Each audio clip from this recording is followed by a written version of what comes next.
May. Okay, great. Well, good evening, everybody. Welcome to the Housing and Homelessness Task Force of the City of Hayward. And we should actually follow the agenda, so let me get that in front of me. And I see that our interpreter is here, so that's great. So we'll start with the call to order and then the roll call, and then we'll do public comments, including the interpreter announcement. So Yolanda, you want to call the roll? Good evening, everyone. Councilmember Salinas. Present. Councilmember Wahab. Here. Councilmember Lamnin. Present. Thank you.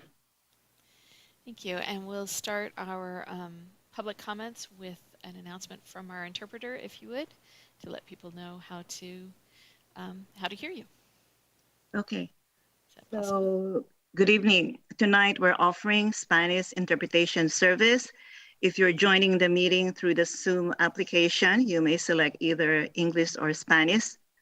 The interpretation is now live. Panelists may select English from their toolbar. When selecting Spanish, we suggest that you select mute original audio. Thank you. The interpreter will now make the announcement in Spanish.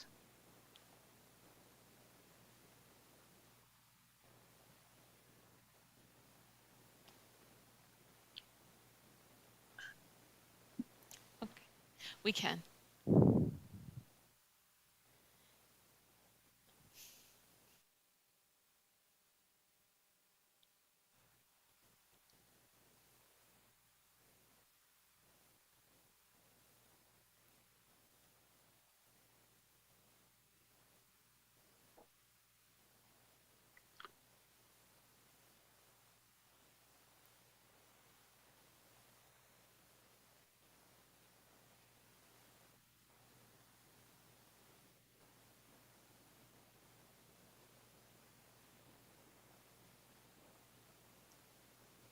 Gracias mil.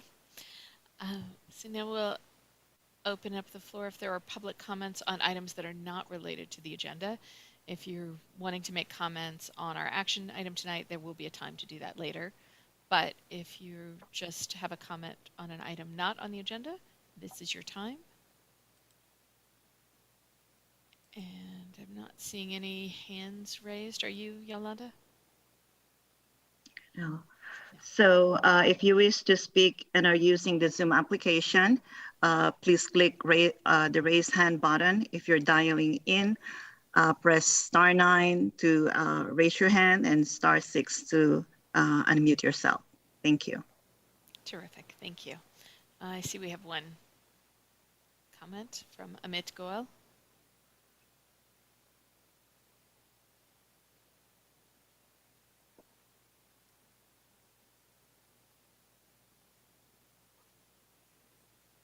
Hi. Hi, Amit. Go ahead. Hi. Thank you guys for letting me speak. Is it appropriate to talk now about the housing plan that was circulated, or is that later? Yeah, that'll be later. I apologize. Thank you. Okay. Thank you. Okay. Then we'll move along to our minutes. Any comments, questions, or emotion on our minutes? If no comments or questions, so moved. Thank you. I'll second. Thank you. Call for the vote. Councilmember Salinas. Yes. Councilmember Wahab. Yes. Councilmember Lamnin. Aye. Thank you. Minutes passed unanimously as drafted. Hello, Monica. And then, okay, so now we'll move right into our action item, and we'll have a staff report and then open up for public comments and then comments from my colleagues. So, Christina, is this you? Excellent. Yes. Give me a moment to share my screen. Make sure I select the right one. All right. So good evening, everyone.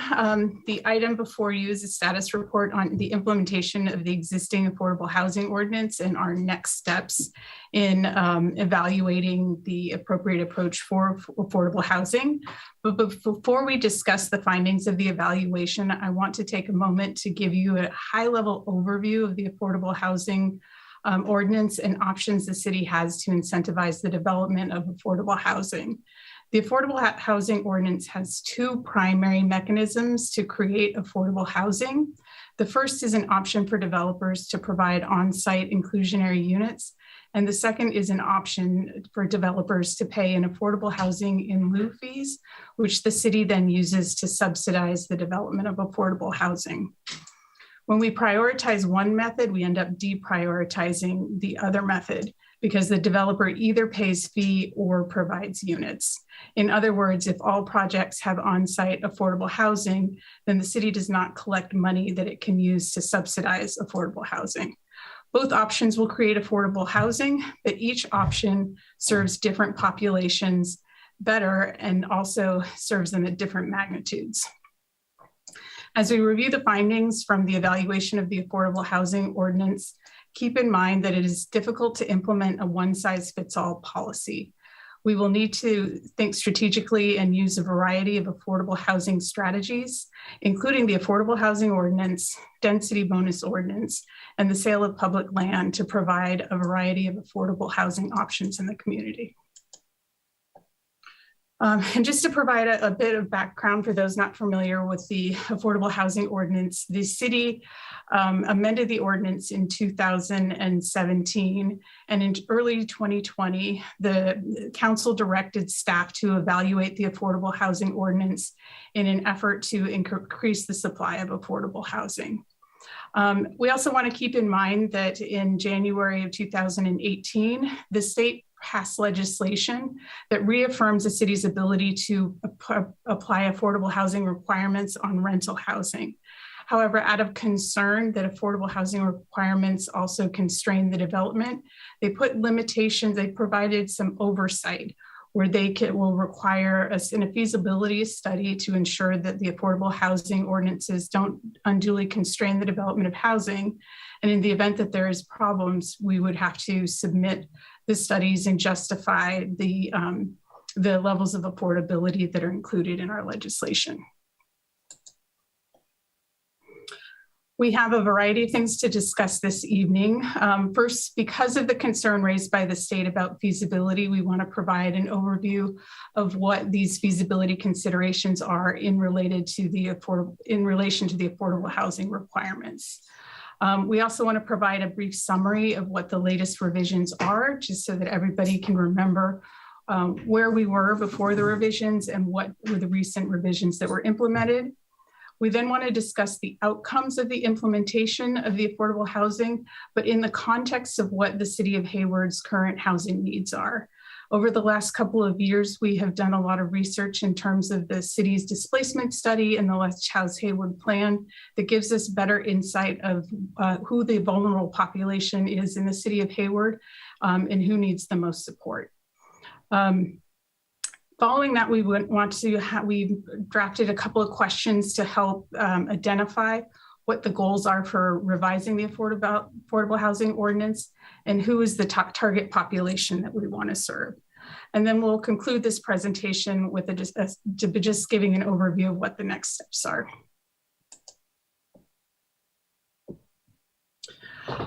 So as noted earlier, there are some feasibility concerns associated with the affordable housing requirements because it can constrain development. Therefore, we want to take a moment to discuss what project feasibility is.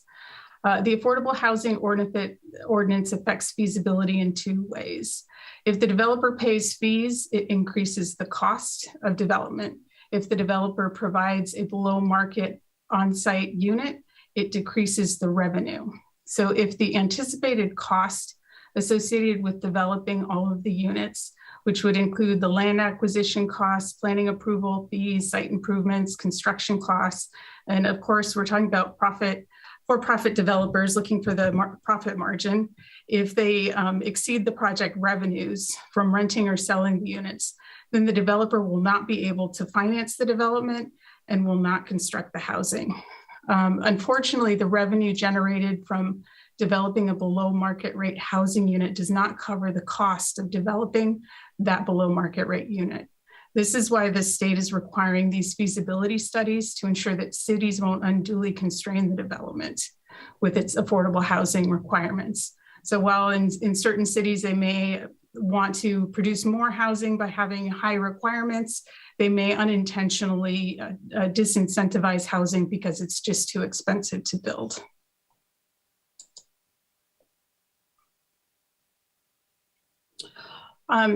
Next, when the city amended its affordable housing ordinance in 2017, it relied on a feasibility study to do so.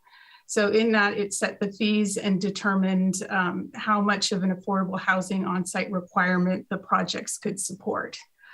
It was determined at that time that we could extend the applicability of the ordinance from being only projects 20 units or greater to projects that were 2 units or greater. The fees were increased from between $3 and $5 per habitable square foot up to between $15 and $18 per habitable square foot. Right now, because we also implemented an index to increase it on an annual basis, the current fee is $19.82 per habitable square foot, and we'll see a 9% increase for the next fiscal year. So the fee continues to increase every year based on the engineering index. Additionally, the feasibility study looked at how much affordable on-site affordable housing could be supported by the developments, and it looked at the different development types.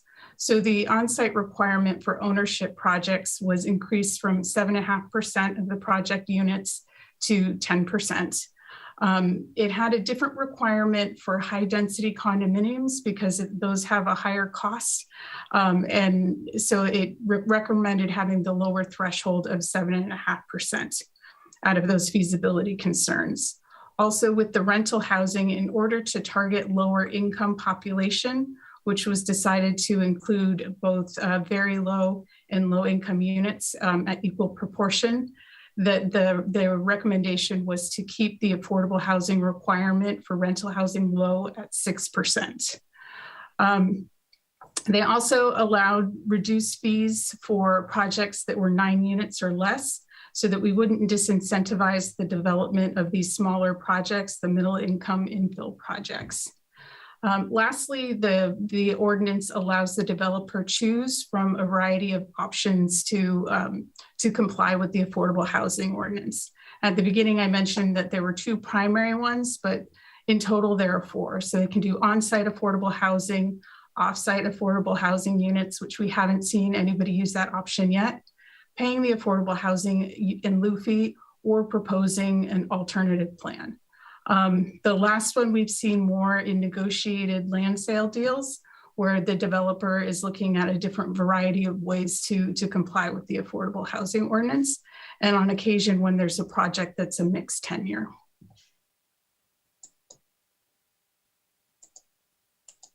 I feel like I skipped some slides, okay. So beginning with the findings, we evaluated the affordable housing ordinance, but in the context of what the housing needs are of the community. It's understood that there are many different housing needs in the community, but through the city's displacement study, we identified where we have a housing supply gap. This supply gap is what's caused housing insecurity because community members are paying more than they can afford for the housing. Based on the displacement study, there's a need to develop housing that has rents below $1,250 per month. So the displacement study showed that there was approximately 4,600 units that were needed by community members to be stably housed. This means targeting rent levels that serve very low income and below. The study also highlights that there's a disproportionate impact on Black and Hispanic households in terms of housing insecurity. So having this target population identified, what the rent levels are, it helps us to understand what type of housing needs to be built to really address the needs of housing insecure residents. The second finding looks at how the on-site inclusionary housing, whether or not it's meeting the needs of the population identified in that displacement study. So considering that population, the on-site inclusionary requirement alone does not meet the need and will not meet the need of housing insecure residents, mostly because there's not enough market rate housing being built. Additionally, the market rate developers can't provide the extremely low income units. While the city cannot serve this population with the on-site requirement, we can, however, serve the population with the fee revenue generated from the Affordable Housing Ordinance. As mentioned earlier, we can use this revenue to help affordable housing developers leverage state funding and low-income housing tax credits. So the money we have can then be used to access additional resources so that we can make the affordable housing feasible within the city. But unfortunately, the inclusionary requirements, because the on-site requirements, because we're not getting enough market rate rental housing built, we're not serving that need for the very low and low income households. And then we also cannot serve that extremely low income household group. Additionally, what we found is that where we are meeting that need for the very low income households and the low income households extremely low is through providing development subsidy and land to affordable housing developers. And even with the on-site inclusionary with the market rate developers and negotiated land sale transactions, we're able to create a lot more affordable units by creating that support and subsidy. So we'll see in this chart that we have for rental housing, there are over 241 units in the pipeline that will target this very low and extremely low income group. And we have over 300 units of low income housing in the pipeline. So we're seeing this to be a very effective way to produce the affordable units that meet the needs of the target population identified in the displacement study. This is why looking at the two different mechanisms, both the on-site affordable housing and the fee revenue, they serve the populations they serve different populations and to a different magnitude. So we're able to see that they've reached to this very low income and extremely low income target population. The next finding is that the rental housing, there's a feasibility concern with rental housing under the Affordable Housing Ordinance. Doesn't necessarily mean that we think that the Affordable Housing Ordinance has constrained development. It's just that because it does add costs, or if they provide the on-site affordable housing, it does reduce that revenue. And we're not seeing under this new ordinance that there are any new large scale rental projects that have been proposed and entitled during this time. We do have some projects that were entitled prior to the adoption of this new ordinance. And we've also seen several projects that were entitled prior to the adoption of the ordinance that haven't been built yet. So when we're looking at this in terms of what's going on after we adopted the ordinance, we're not seeing much ability to produce that housing. So we're concerned that there may have been a negative impact on the development of market rate rental housing because the requirements of on-site affordable housing or payment of the fee. But as it stands from what we see with the production of housing, that the requirement has been ineffective at creating low income and very low income housing. But what we have seen is that there is demand for building ownership housing. So the Affordable Housing Ordinance has been an effective tool for creating on-site affordable units for ownership. So in the single family home development, townhome development, we are seeing that there are many more projects in the pipeline. So we have about 407 ownership units are in the pipeline, and approximately 10% will include affordable units. We're also seeing that some have the ability to target low income units and very low income units. And the projects are also leveraging the density bonus in order to get that deeper affordability level. So we have the combination of those two resources that are producing this these affordable ownership units under the Affordable Housing Ordinance. It's just not reaching that target population of Hayward residents that are most in need in housing insecure. We've also looked at the Affordable Housing Ordinance's ability to help us meet our stated goal for the RHNA compliance. So based on what our goals are for our RHNA figures and what our percent of affordability levels are for compliance, it is not possible to actually attain RHNA compliance if we just use an on-site inclusionary requirement to try to comply. So based on the current goals that we have and the number of market rate units that would have to be developed to comply with it, we're looking at needing to develop nearly 35,000 market rate units in order to comply with these requirements at this affordable rate. Now, if we look at a higher percentage at 15%, we still can see that we'd have to have a large development pipeline in order to produce enough housing to meet that requirement. So even at 15%, we would need over 15,000 units of market rate housing in order to make our RHNA goals. And is just looking over the last year, what's been developed in terms of market rate housing, what started construction is about over 1,600 units. So there's not enough market rate housing that's being built to rely on the on-site inclusionary housing to comply with the city's RHNA allocation. We've also noticed through the implementation of the program is that these smaller projects can create an administrative burden. So we have a number of projects that are very small and may provide one inclusionary on-site unit, but staff has to do the same work that they would do for larger projects. So they have to negotiate the same agreement, the same marketing plan, develop the affordable housing plan. All of those require the same amount of effort as it does to develop those agreements with larger projects. And we've also found that in those smaller projects, we're usually working with developers that are less experienced, may not have as broad of a development team, may not be working with an attorney. So it's slowing down the process and it takes longer just to enter into the agreements and educate the developer about what's expected of them and what they need to do to comply. And lastly, we wanted to point out that the density bonus has been an effective tool for increasing the number of affordable units.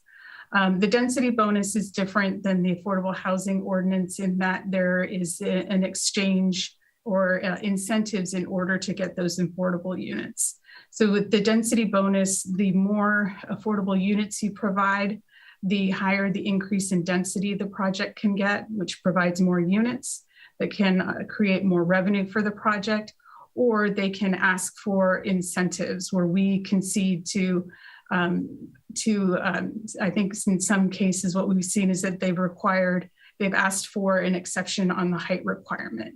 And so through those exceptions, they're able to make their project work without additional costs. And in exchange, we're able to negotiate either more affordable units or deeper affordability levels. So in terms of the affordable housing, 100% affordable housing projects, because of the increased density, we were able to have the number of affordable units increase from about 286 units to 517 units, which is a substantial increase to the number of units that would have been developed. Additionally, we've seen 2 market rate developments exceed the requirements of the affordable housing, creating 5 additional affordable units. So we're able to see that impact in the increase of if we can give them a concession that reduces development costs, they can then increase the number of affordable units.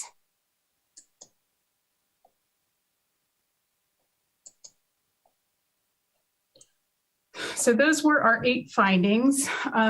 We have provided 2 main questions for you to consider as we discuss the Affordable Housing Ordinance, or as you discuss these findings. And what the objective of the discussion tonight is trying to figure out who is the target population? What are the goals you're trying to achieve with revising the Affordable Housing Ordinance?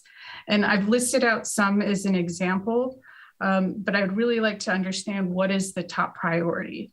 As you see, certain tools work better serving different populations. And in some cases, if your goal is to comply with RENA, it may not necessarily prioritize the people that are most at risk. So our RENA allocation is a general allocation that is decided by the state, but we know the needs of Hayward residents better. So thinking about that in terms of what is the biggest priority, because I have a feeling we want to do it all. We want to help everyone. We want to reach all of these goals. But when it looks at competing priority and the resources we have, what is the top priority for the city? And then the second question has to do with who we want to serve. So what are the specific target populations that we should be serving, and who is that top priority? So if, as you're thinking about questions about the report or comments, if we could answer these two questions to help us form the scope of work for the developer or for the consultant that would conduct our feasibility study. Which leads to our next steps, which we are going next week to present these same findings to the Planning Commission. And based on your direction and also the comments from the Planning Commission, we will be issuing a request for proposal to a consultant to conduct a feasibility study. So knowing who we want to target and what our goals are, I think will be helpful in framing and helping the feasibility study to be crafted in a way where it helps us to reach those target populations. And then we intend to return to the Homeless and Housing Task Force in September to receive additional feedback based on the findings from the feasibility study. That concludes my presentation, and I'm available for questions. Great, thank you. Since we're going to go to public comments next, could I ask you to take the slides down, and then we can always pull them back up if need be. Thank you very much for the presentation and the analysis. So I know we have Nico Nagel as our first commenter, and happy to hear other public comments after him. And there we go. Good evening, council members. My name is Nico Nagel. I'm speaking on behalf of the Housing Action Coalition tonight. I've been here speaking on behalf of HAC before. I think really appreciate the direction staff has given. I think you're well set up for asking and answering the right questions. I think, a couple of things worth considering as this discussion moves forward. One, it's certainly the cost is the biggest issue in terms of providing affordable housing. And so any way that cost can either be brought down on affordable housing or in terms of the overall impact fee schedule, have financial relief in another area, that definitely improves the chance of any developer being able to create more affordable housing. Some ideas that are out there that I've seen come up, one is giving relief on parking minimums. So the ability to relieve a developer of the cost of creating parking, that is out there as an idea. I recognize that different cities have different challenges when it comes to parking. I would also mention, though, that streamlining efforts for affordable housing are being taken up in several cities. I would point specifically to the affordable housing overlay put forward by Councilmember Terry Taplin in Berkeley, as I think a set of policies that take very seriously the issue of bringing down cost and barriers to providing affordable housing. But other than that, I think this is a great direction. I really appreciate you all taking time to consider the question and to move forward. Thank you. Thank you, Nico. Jerry Chang will be next. Hi, yeah, I just wanted to ask a question.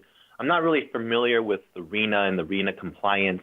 I just wanted to, what is the ramifications if a city is not able to meet its RENA requirements?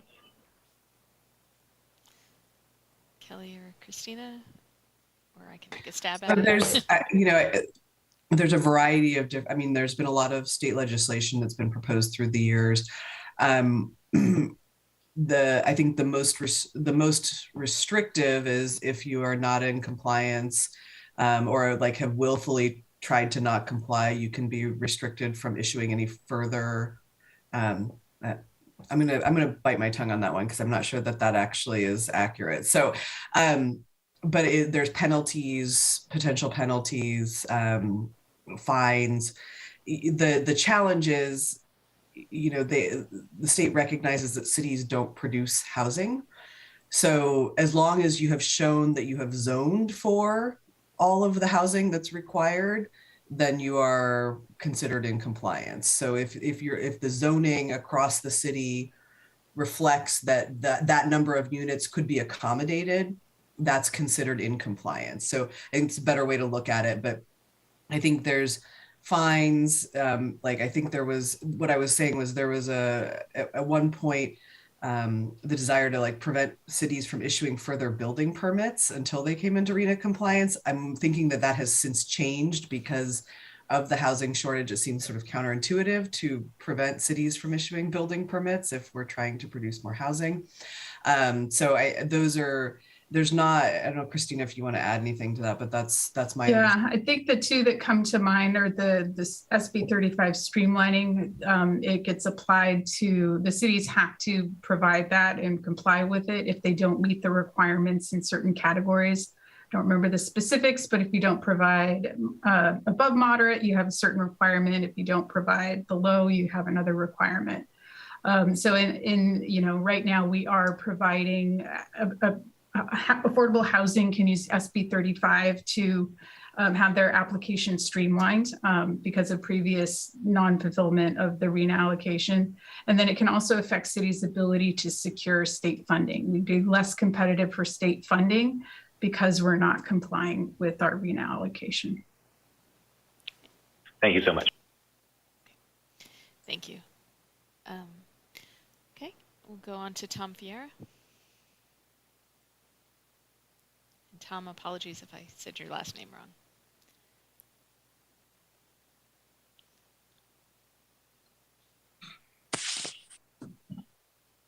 Hi, can you hear me? Yes.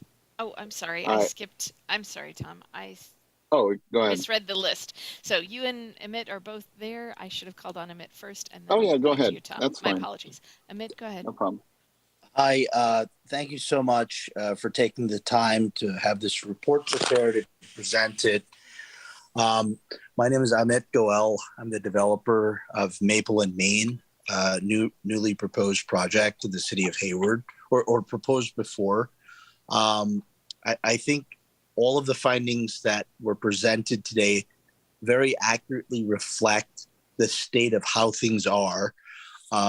Construction, in addition to that, I'd like to add that from what we've seen from pre-pandemic to today, construction costs are up nearly 50% in the market. There's a lot of pressure on labor supply and material logistics issues, and inflation isn't helping any of us. So if the overall goal is to accommodate housing needs of the city, the more supply of housing stock, new housing stock that's brought into this city will effectively stabilize or lower rents. And I believe that's a good thing from a city perspective or from a renter's perspective.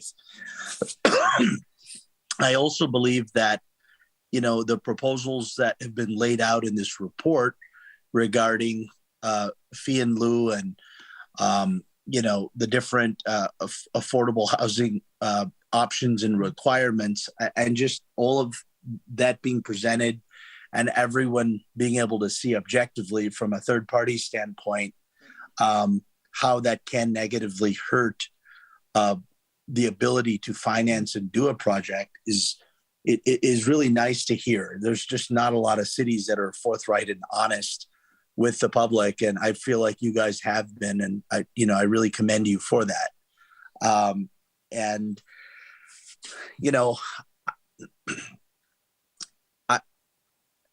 I mean, that's really the comments I wanted to make.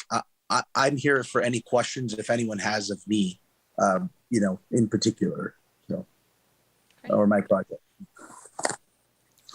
Thank you very much for being here, and I apologize for my mix-up. Again, thank you for your comments, and thank you for being here. Thank you. Tom.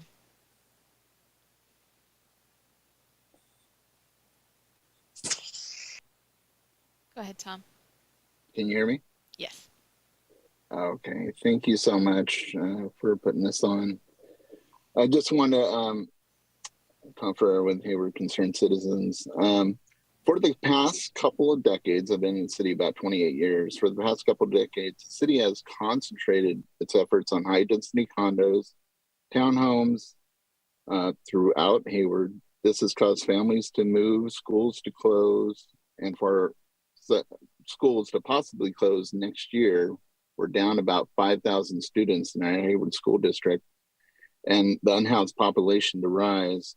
We need to focus on our businesses and residents again and make affordable housing our number one goal.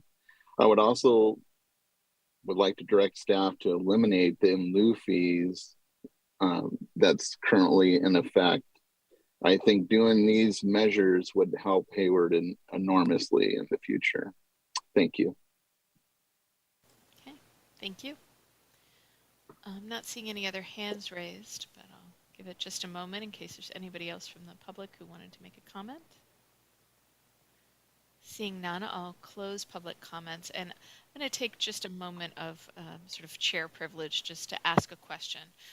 Since I normally go last, I wouldn't have a chance to have my colleagues comment on this. So I'm going to ask a question, which is, I realize that the item on the table tonight is about the Affordable Housing Ordinance itself. But I'm also wondering if is it an option to, rather than have a consultant come and massage that, is it possible to have a consultant come and really dig into what is it going to take to get the affordable housing that we know, that's identified in the report that we need? And I can say more about that later, but I just wanted to kind of see if it's an option to put on the table. I would say that I think that's the intent. I think that's why we're asking the questions about what is the objective? What do you want to accomplish with the amendments to the Affordable Housing Ordinance? And who do you want to serve? Because using that as our framework for the discussion, we can look at all of the tools that are available and see how we best serve those populations or create a strategy to meet those objectives. Because if we look at this as just the affordable housing and on-site, we see that the on-site has its limitations. And then we see that the fee revenue can create certain types of housing. So we might have to look at a strategy that's a little more surgical in terms of how do we meet the needs of the community and really reach the populations that are intended to be served. Okay, thank you. I'll turn it back over to my colleagues and then I'll have comments later. Go ahead, Councilmember Salinas. Thank you. I was looking at that, I was looking at the RENA numbers, the RENA chart, and there's no way we're going to build 15,000 units or 15,300 and something units. There's no way. I mean, I don't even think there's room in the city to build the 34,000 or 35,000 units that, we need to build in order to get to the 15,000 affordable units. So, I appreciate that the comments by Mr. Goel and also by both the city manager and Ms. Morales, because we're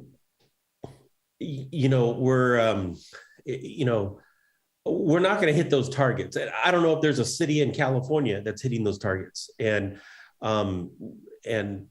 so I just wanted to say that out loud because I have been in meetings where, the messaging or the discourse is about, well, we just got to hit those numbers. We got to hit those numbers. Well, no, I mean, there's even those projects in the pipeline, we're talking, a couple of hundred, even less, we're talking just a few units. I mean, some of the projects we have up right now, there's only one affordable unit in these projects. So to get to 15,334, or whatever the number was, it's just, we're not going to do it. We're not going to do it by the end of this year. We're not going to do it by the end of this decade, and so we just need to, let's just be honest about that. And let's just sort of, put that out there, because I think it's important to know. Now, I also know that, we have done legislatively, we have done those steps and those measures to demonstrate that we're on this path, show our commitment.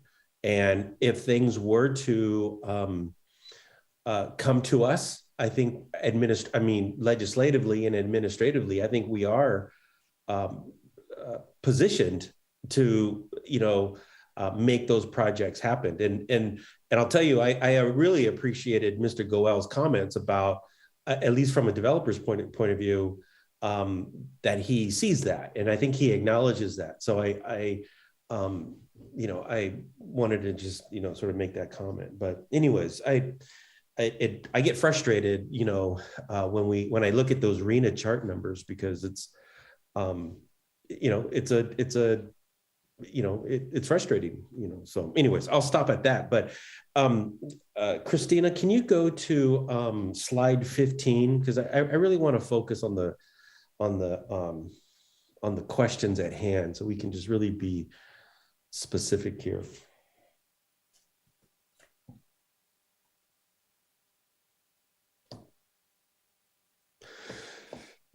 So, the target population, I think,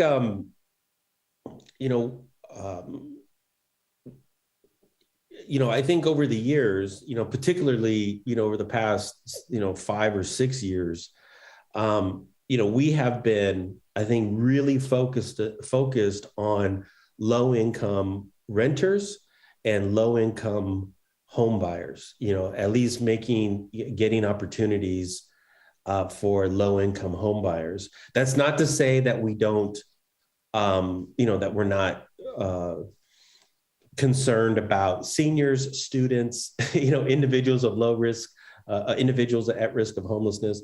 But I think what we have been focused on, and to some extent, and I think we have been successful in really sort of focusing on and zeroing on,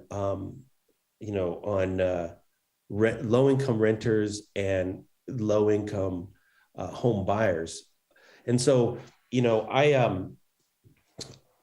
so when I think about the target population that I'm focused on, and I think just reflecting on the council over the years, going back 7 years, I look at renters, experiencing housing instability.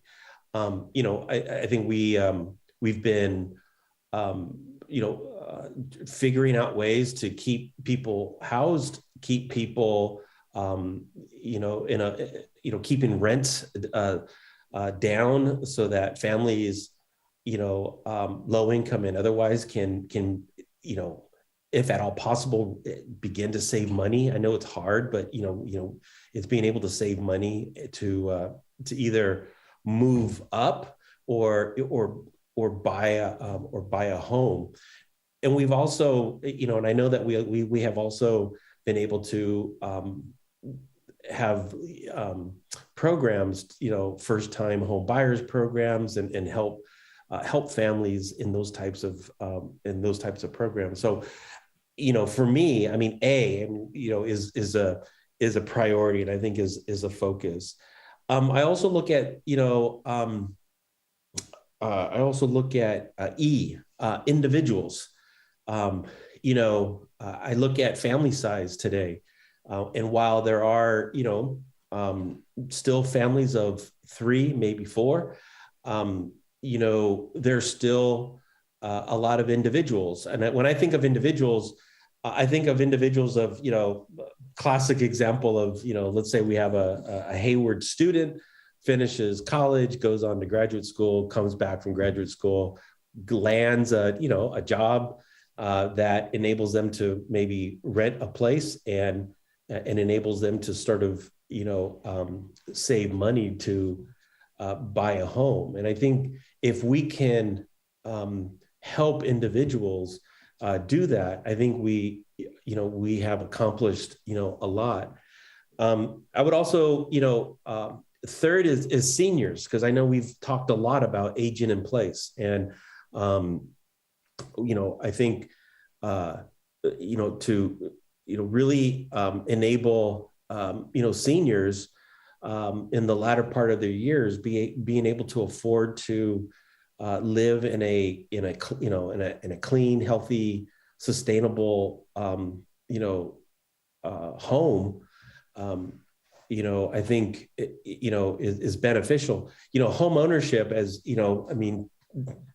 to some extent, to much extent, home ownership, a mortgage is often, less expensive than rent, and it's consistent, over a longer period of time. Homeowners don't have to worry about the increase of their mortgage every year, and so for a senior on a fixed income or on a retirement income, I think that benefits them. I say that because I think about my own mom. My mom, retired, and had, fixed income, and she's able to, her home is not finished. It's not paid off, so she's still paying a mortgage, but the mortgage is affordable, and she's able to, to stay at home and to stay in the place that she's been in for many years. And so when I look at the target population, is, A, which are the renters experiencing home instability. It would be E, individuals, and what did I say? And C, seniors. The top priority, was that the second question? No, what was the other chart you showed? Yeah. Question number one. Okay. So yeah, top priorities, I think we're, I don't know. I think we're sort of doing all of these. And I know, both the city manager and Ms. Morales said, don't pick all of them, but I think to some extent we are doing all of these. But if I were to look at, top priority again, it would be, I wrote my list here. It would be A, and it would be E, I don't know where I'm ranking them, but maximizing the effectiveness of the the affordable housing ordinance, and identifying, those projects that will, those projects that we can get, maximize the amount of numbers of affordable on-site units. And I'm just sort of thinking, I know it probably over the last, I don't know, 5 or 6 years, maybe, we have been more focused on on-site, making sure on-site, it's built on-site. And, Mr. Goel, it's funny, as I'm sort of talking, Mr. Goel, I think is sort of the one of the very early beneficiaries of that on-site affordability requirement, and so I appreciate his work in making sure that that he meets that percentage. But there's been other projects throughout the city where we have really focused on on-site affordable. And so, and I think we've held the line on that too, to some extent when we could. But anyways, I think, if I were to really pinpoint down, A&E, B, improve compliance with the city's RHNA numbers. I mean, sure, will we ever, hit our target number? No, but we can just keep plugging along. I mean, we'll eventually get there, maybe, but, but I wouldn't direct staff to focus on B for sure, because we'd never achieve it. Provide a mixture of housing opportunities to meet various housing needs. I mean, we sort of already do that. I mean, if you look at collectively all of the policies that we've been, passing, but not only that, if you look at the projects that have been coming to us, I mean, we have been very mindful of that. So I think just project to project, we've been making sure there's a good mixed use, promoting mixed use, making sure that there's a mixture of affordable in with market rate. Plus, to go back to a slide earlier, you don't have to go there, but we're just not building the amount of market rate. I know a lot of people might think that that's all we're building, but no, we're not. And in order for us to get more affordable, we need to build more market rate so that we can, require on-site affordable. But so, I think we're getting there by just the process that we're going through. And then, so anyways, I really don't have any questions. Hopefully those are, that's pretty much my input in terms of priority and who to focus on, and sort of the population that we really want to target on. This is purely based on what we've been doing in the past, based on sort of the tone and the tenor of discussions in the policies that we've been passing over the last, 5-6 years. I think these have been the populations that we've been focused on. So hopefully that helped. Thank you. Thank you. And I don't know if my other colleague wanted to comment. Yes. Councilmember Rocha? Thank you. And I just want to do this before I ask my questions. Christina, there was only 2 questions you wanted to cover, right?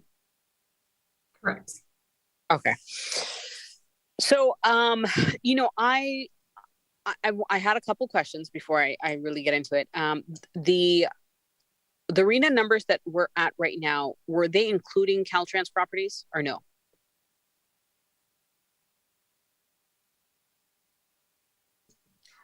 So there's different, in the table that we included in the staff report, it includes projects at various phases. So depending if the Caltrans project has an improved entitlement, or we even include the pending projects. So they're included there in different categories. So some of them are pending, some are approved. And then I think there is one Caltrans 238 project that started construction and included in the compliance. So yes. Okay. And the reason why I ask is remember how we were projecting about 30% affordable housing for the Caltrans properties. And I know one of our projects is a little bit more on standby, if you will. Was that included, or that has become removed from that projection? That one has been removed. Okay. So personally, I will highlight this as to my 2 cents on this. Number one, I think that obviously the RHNA goals change every 8 years or so, right? That's the timeline for each of our city's RHNA's goals, correct? It's about 8 or 9. 8 or 9 years. Okay. So, I think that number is going to continue to grow. I think that I always talk about carrot and sticks. I don't think that the state really has a stick to really force a lot of cities to develop as much as, to comply with RENA numbers. It's not incentivized as much either.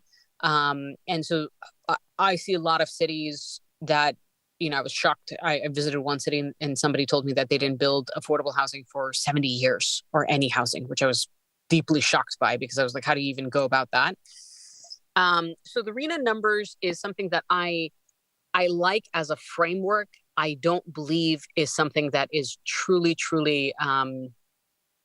something that I utilize as to what we need to do. The honest truth is my overall goal is to make Hayward one of the most affordable cities compared to the rest of the Bay Area cities. I think that we're still very much more affordable, except for the maybe unincorporated area. I think there's tiers to this when we talk about rental units, when we talk about single family homes and homes like townhomes and condos. For everybody listening, I will say it is inherently the nature of the city to want higher cost development, not cost development, but higher priced homes, because we benefit from the property taxes. The more expensive the home, the better the property taxes that come to be the revenue of the city. So I will say inherently that is kind of, problematic just because of its structure, right? And we can, obviously, debate details and so forth, but that is honestly one of the reasons why market rate and above market rate housing is prioritized by so many cities. For me, I personally want to focus on, we had an opportunity 2020, late 2020, Councilmember Salinas and I definitely joined on this, and we were one vote shy of potentially helping with the rental prices. And I think that does and did and would have helped significantly a number of renters that are really, really struggling. And, it's a missed opportunity right there. The other piece is that our percentages for development, both for multifamily and single family, is too low.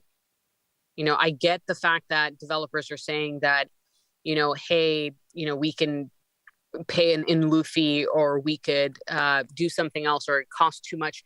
The honest truth is we saw it in the project that we just did on Mission, where they didn't build the hotel. We asked them for, okay, if you guys want to move forward with developing your several other condos / townhomes, please develop on-site affordable housing.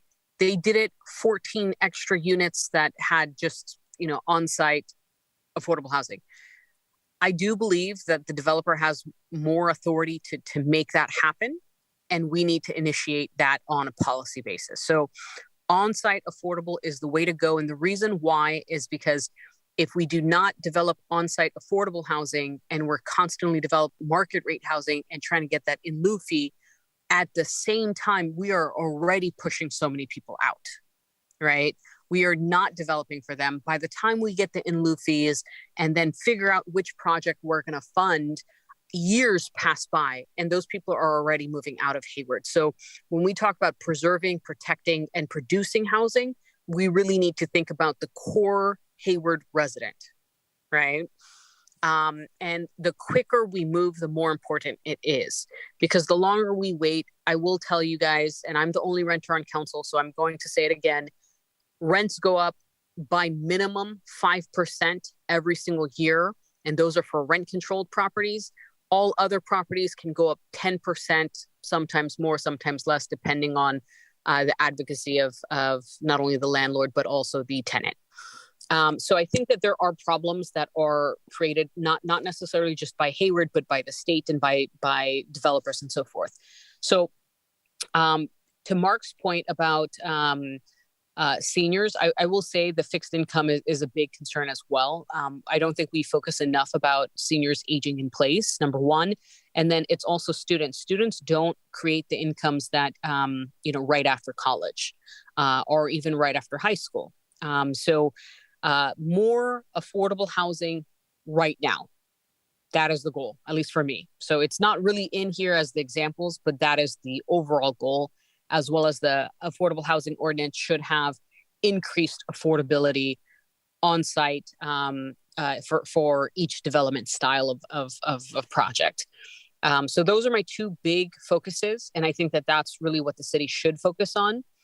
The next piece is that if we are developing homes for ownership and they are considered affordable on-site already, that does increase the below market priced home ownership opportunities, right? So I think it answers a lot of what we're doing. The RHNA goals is, again, a North Star. There's really nothing more attached to it, but I think that, I appreciate these examples, but I don't think it addresses our core needs. And we do have to hold other entities and stakeholders accountable. And granted, we also have to fight our own inherent interest of creating higher property taxes. That's my 2 cents on that. And what's your second question? Are there specific target? The populations, I think all of them, we don't, when we think about students and seniors and so forth, sometimes they're in the same boat, right? Students are, not at their full earning potential. They have a lot of student debt. They have their own lives to lead, things like that. As well as seniors, they're at their the end of their earning potential. They're usually on fixed incomes, things like that. So technically, to me, those are very similar, right? And then the home buyers, I really want to expand our down payment assistance program. I really, really think that that's an option for a lot of people. And the model that I've stated many, many times over is that if they put up 5%, we put up 15%, and then the loan is sold for that entire 20% down payment is sold to the bank of the home buyer, if you will, and we get that 100% back and help the next person out. I think that model of, and I think I said San Mateo County has done that, is a priority that we should kind of model ourselves after. And when we are building, I really think that we haven't really done high density housing. I think we heard earlier from some of the comments about, where would we build, however many thousands of homes. And that's the honest truth. Personally, I still would require some parking. I think we've had a lot of residents that have complained about parking issues throughout the city. So I really, really want to highlight that. But I also get the incentivizing, parking's costly, if you will. But we don't build, especially for our multifamily complexes, even the townhome styles, it's a little outdated. It should be stacked, in my opinion, and it should also be higher density. It shouldn't be 3 stories. 3 stories was great and was considered amazing like 50 years ago. Today it should be 8 stories and more. It's all infill development. It's all closer properties. The single family model is pretty much dead in a lot of, the Bay Area cities. And we have to, be comfortable with that, even though it's uncomfortable to say like, hey, I'd like a little bit more yard space or whatever the case is. If we are truly trying to build affordable housing, it should be higher density. And it should be, the affordable housing should be on all types of properties, not just, hey, we're going to develop this land of 100% affordable housing, because out of all the projects we've ever approved in the city in my tenure, the 100% affordable housing project was the only one that got a number of calls saying, no, I don't want it, right, from the neighbors. So making sure that each development has mixed income housing affordability models built into it, I think is the better concept. But we also have to think about our infrastructure, our roads, our parking situation, all the other things that actually do come with increased development, housing, and population sizes. So those are my few cents. And I apologize, I went a little bit longer than I thought. Thank you. It's okay. Thank you. So you can take the slide down if you don't mind. Just nice to be able to see you all as we're talking. Thank you. So I want to obviously appreciate the report, and I concur with Councilmember Salinas about we really have focused on housing for many years now, and it's showing. This is the first RHNA report that I remember seeing where it wasn't just the market rate that had exceeded its numbers. That was exciting to see. And yet, as Councilmember Salinas also pointed out, mortgage is often less expensive than rent, and if we're going to target displacement, we need to be talking about ownership. And the fact that the majority of that low-income housing is rental is a problem for me, and I think we've talked about this on at the council and in this committee as well. And so I think the challenge is really the model that, and I appreciated what you said earlier about the consultant coming forward is not just looking at the affordable housing ordinance, because I think it's not just this one tool that is going to be needed to get where we want to go. I think the idea that we have to build high-end market rate to subsidize the mod extremely low and very lows that we need, that's clearly not working for us. I mean, we've gotten some good projects out of it. I'm not faulting the work done in the past, but to Councilmember Wahab's point about we need to get there faster, I agree with that. And so I think it's time that we really dig into, okay, business, market rate development community. You have good economies of scale. You can bring us quality projects, but what we need you to bring us is mixed income at the below market rates in the kind of pockets that are outlined in the RHNA numbers. And so what is it going to take to do that? Certainly the supply chain stuff is mostly out of our control. I don't know that there's anything we can do about that. But what are the things we can do? I heard a developer talk about, the way our fee structure is, because it's, I think how he said that, per bedroom. I'll have to send you the text. I apologize. I don't have it at my fingertips. But basically the way the structure currently is, it incentivizes bigger units and fewer of them, because if he was delivering the smaller, more affordable units, it would be more fees rather than less.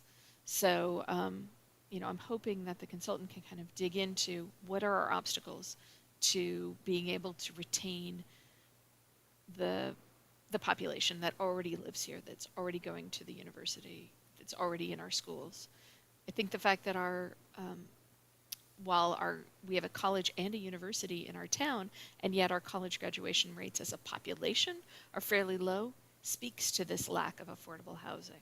Certainly our displacement study spoke to it. And we know from the business community that they can't get hired because there's not enough folks, because they can't pay, even a living wage doesn't pay enough to cover housing costs. So the other piece that I'm thinking about is what are the other tools? Can hotels be converted to condos? Can apartments be converted to condos? It doesn't necessarily bring more units, but it does perhaps stabilize the market. And in terms of the two questions, so that's kind of what I'm looking at in terms of what I want to see from the study itself. Absolutely, for me, the top priority is that below market homeownership opportunities. And in terms of target populations, for me, it's the people who have been barred from homeownership in the past and the people who are at risk for displacement. So that doesn't necessarily lend it to the categories in your chart, but that's the categories in my chart, sorry. I know we had a couple public, but it seems like the hands have come down. So any other questions or responses either from, go ahead. Just a quick comment. I haven't looked recently. I haven't looked at the data up at Cal State in terms of the average age of a Cal State student. But the last time I looked at it, it was in the 20s, mid-20s. The average age of a Cal State graduate, Cal State East Bay graduate, is in the 30s. They're, anywhere between 30 and 35. I think the last time I looked, it was like 32 to 35 years old. Yeah.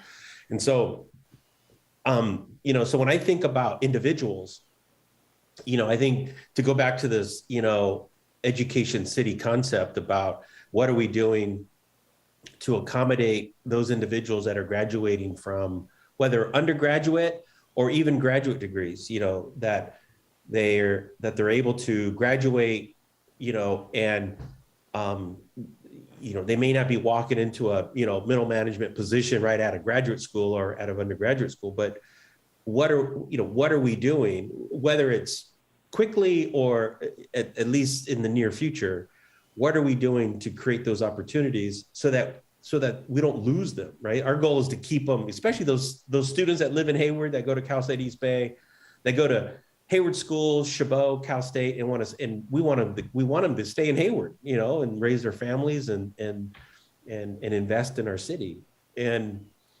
And so when I think about individuals, I'm thinking about that. I mean, I'm thinking about students, but I'm thinking about keeping our students, keeping them home. I mean, I think that's, for me, is sort of what I was thinking about also. Mm-hmm. Yeah. Thank you. The ability to retain talent for city governance, for businesses, et cetera. Yeah. Great. Any final questions, comments from staff? Do you have the direction you need? Yeah, I think that was helpful, at least to get a sense of where the council's priorities are. And I do think adding the analysis about kind of what it will take, what works in terms of building affordable housing and what it will take is sort of a good way to turn the analysis on its head, because clearly what we have been doing hasn't been entirely successful. So what do we need to be doing in order to actually build affordable units? So I think those were good comments. And I don't know if Christina or Monica had any of the other sort of wrap-up comments. No, I mean, there are definitely a lot of goals in there and a lot of target population. So I think that gives us some basis to start the analysis and see what will work and what combinations. Because in some cases, it might be this tool works best for this and this other tool works best for that. And this is how we can get a combination of it. So I think it's a great way for us to get some preliminary information for the consultant that we're going to hire to do the feasibility study.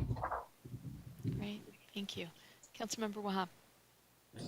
Yeah, sorry, just to add, and I have full faith in our housing team. They've been doing an impeccable job for the past, couple of years. But I did want to highlight, and this is a little bit more nuanced topic because it covers so much, right? As to what are we trying to do. I wanted to see if, our city manager kind of is a big proponent of this and there is value to this aspect. If we are able to spend 1 year where pretty much all we do is focus on, home ownership opportunities. The next year we focus on development of multifamily affordable complexes, right? The following year we do X, Y, and Z. Is that a potential to do something like that? Or I mean, I think we can, I would hate to lock us into one focus area, because particularly with development, opportunities present themselves where we pivot and shift a lot. And so I think, I think we can maybe identify kind of our top maybe 1 or 2 strategies each year that we want to focus on, but it doesn't mean we're going to stop working on some of the other things. I do think, the staff's point about reevaluating kind of the administrative burden of the inclusionary agreements on these smaller projects, because we only have, basically 3 housing staff, and for them to have their time sucked up doing these administrative agreements for 1 or 2 units when they could be focusing time on going and actually, outreaching to developers and creating opportunities. So I think we really should be thoughtful about where we're allocating staff time. So I really think that that'll be an important conversation when we look at the administrative burden and the amount of staff time that's being spent on those kind of smaller projects, and what's the real value add there. Okay, and one of the things I did say in the past is that, with the ADU and the state law allowing for any ADU of 750 square feet and lower to be kind of bypassing a lot of our city fees, if you will, that we should already have, basic blueprints for a 500 square foot ADU, 700 square foot ADU, just 1 or 2, 3 standard ADU blueprints where somebody doesn't have to spend as much time, or even staff doesn't have to spend time on approvals. They approve the standard ADU, and a person with, let's say, 1,000 square foot land that they can develop on already has something that's feasible, 2-bedroom, 1-bath, or, you know, a 2-bedroom, 2-bath, whatever the case is, it's approved and they can just go into development already, especially for a single family folks that want to do that. I think those things need to be streamlined in order to be able to reduce the load, if you will, for our housing people. So something that our planning people, I should say, but some of those items should be kind of like just streamlined in that sense, that the city already knows what they're looking at and approving. I think that's a really interesting idea, and we can talk further with development services about it. You know, a lot of times we're constrained by sometimes site layouts, and so that's where even if you have a standard design, you may have to end up modifying it to meet certain site constraints. But I think it's an interesting idea, and just a question of whether, sort of from a feasibility perspective, and whether people would use it. And you know, people like to do their own thing. So well, we can definitely explore that further. Definitely, and just, you know, keeping in context the flatlands versus the hills and the slopey areas, if you will. But yep. I think the basics of what people are looking at is 2-bedroom, 1-bathroom, or 2-bedroom, 2-bathroom, and figuring that out. So possible. Definitely. Yeah, it is an interesting idea, and I Madam, think it's already. Sorry, 1 second. I think it's already in one of the strategic plan things about creating. It is in the strategic roadmap, and I think that planning has started looking into it, but I think it's been delayed due to the pandemic. But it is something that they have definitely started working on, and will contribute more time to it. Yeah, we have talked about it. It's just, I think that it kind of needs to be, you know, accelerated, if you will. Councilmember Salinas. Yeah, I was just going to say, you know, Madam City Manager, you know, I think Christina and her office has clearly demonstrated that they can do the work, and any more work I don't think would be that much of a burden. I think she might beg to differ. Yes, they are super people, but we also need to acknowledge that every human being has. Oh, I'm sorry. I didn't know Ms. Morales was still on the call. I didn't see her. I didn't see her on the video, so I'm sorry. Well, I just laugh because, you know, we do want them to be able to take vacation, and if there's a COVID outbreak, we don't want to lose the entire staff team in a 2-week period. So, yeah. Yep. Okay. I think we're good on this item. Seeing no reason to not think that, we'll move on to our next item, which is just quickly looking at our future agenda items. Our next meeting will be June 2nd, and we'll look at the draft density bonus ordinance, and then September and December 1st. Any comments on future agenda items? I just want to, not on an agenda item, but just to highlight sort of germane to this conversation this evening. I believe it is March 25th. The council will be getting an invitation to a panel discussion. It's sort of a midday panel discussion. It's hosted by the Urban Land Institute and some developers and economists to talk about the economics of housing and development. And so sort of we're inviting all of the Council and Planning Commission to participate. It's a webinar, a couple hours during, I think it's midday. You'll be receiving an invitation from Chris in our office for that. But I just think, you know, we're looking at that from the housing element development, but I think it's also germane to the conversation this evening. So I would encourage, if you're interested in understanding more about the economics of affordable housing development, that would be a really good conversation to listen into. And if you can't attend, we'll see if they're going to be doing a recording of it, and folks can watch it later if they want to. Is it open to the public? Can the public listen in?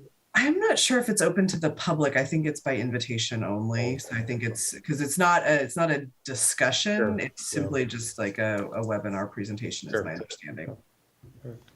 So maybe if it could be recorded, people. Yeah, I think that would be a good idea, is if we could record it and then rebroadcast it on, like on the Housing Element webpage that the staff has put together. I think that'd be a great idea. Great. Okay. So, hearing nothing nothing else on future agenda items, that brings us to just any other announcements, comments. Just wanted to thank Christina in her office. I know she does extraordinary work over there, and just want to say thank you. Thanks. Absolutely. Yeah. All of Second that. yes, exactly. That was well said, and I will third that. And I also want to appreciate my colleagues on the task force. Thank you both for your comments and your dedication to this issue. And with that, hearing no further comments or items, we are adjourned. Thanks, everybody. Have a good night. Bye, folks. Good night. Nice to see you, Rosemary. Thank you.